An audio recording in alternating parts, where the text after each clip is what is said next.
Welcome, welcome, welcome. Thank you for jumping on for a moment with Mo.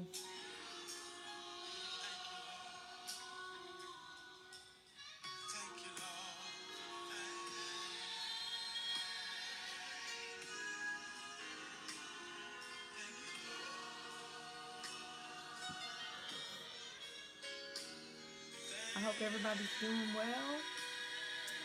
Happy New Year.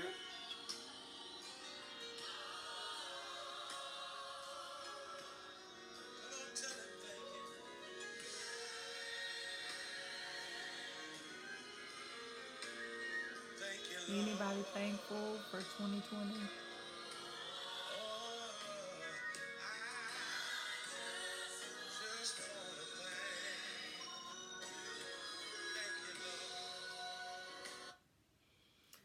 I just wanted to share a tidbit of that song tonight with you.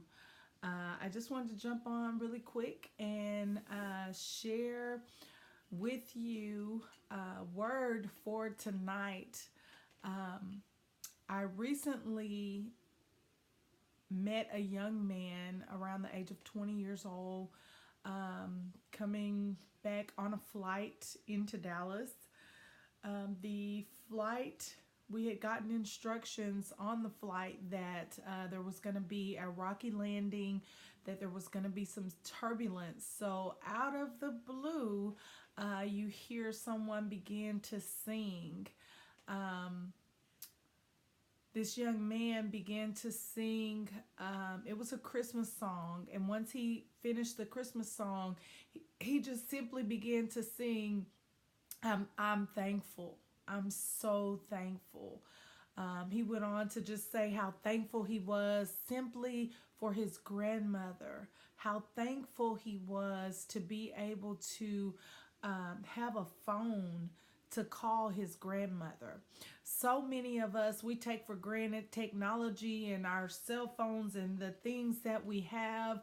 I was just really touched by the fact that this young man, maybe 20 years old, had such insight into being thankful for the small things at such a time when so many are taking so many things for granted. So once we got off the flight, I had an opportunity to speak with the young man, and I shared with him that during the course of his life, there were going to be people that were going to come and approach him because of the gift of song that he has. And to be cautious and be careful to not fall for the Okie Doke, because there were going to be people that were going to come to him and try to pay him less than what he's valued at because of his gift.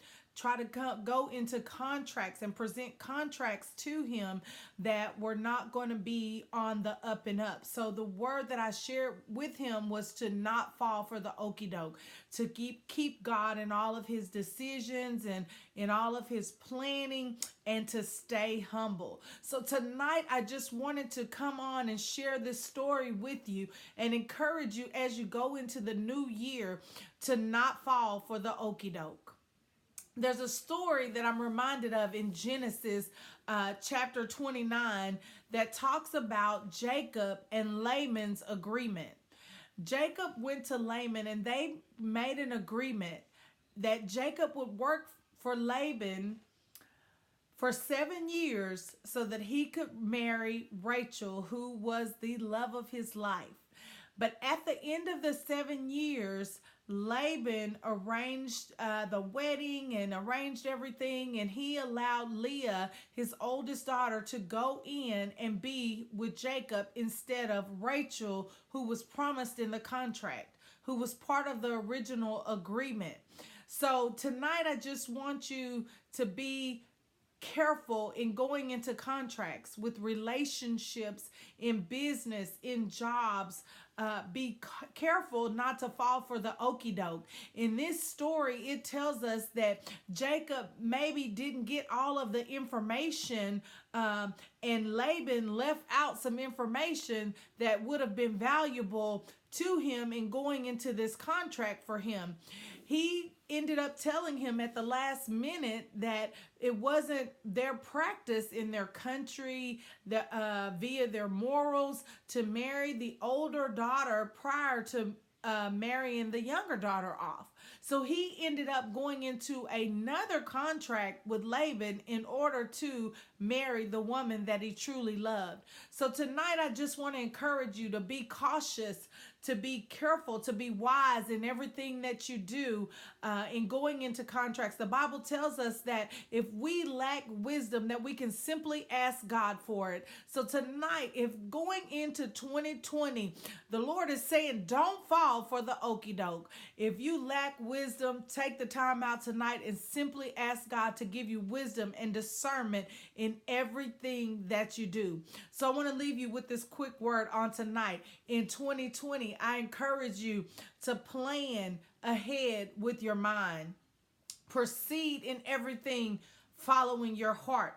Pursue with your feet and pray for discernment and wisdom. Thank you, and God bless you.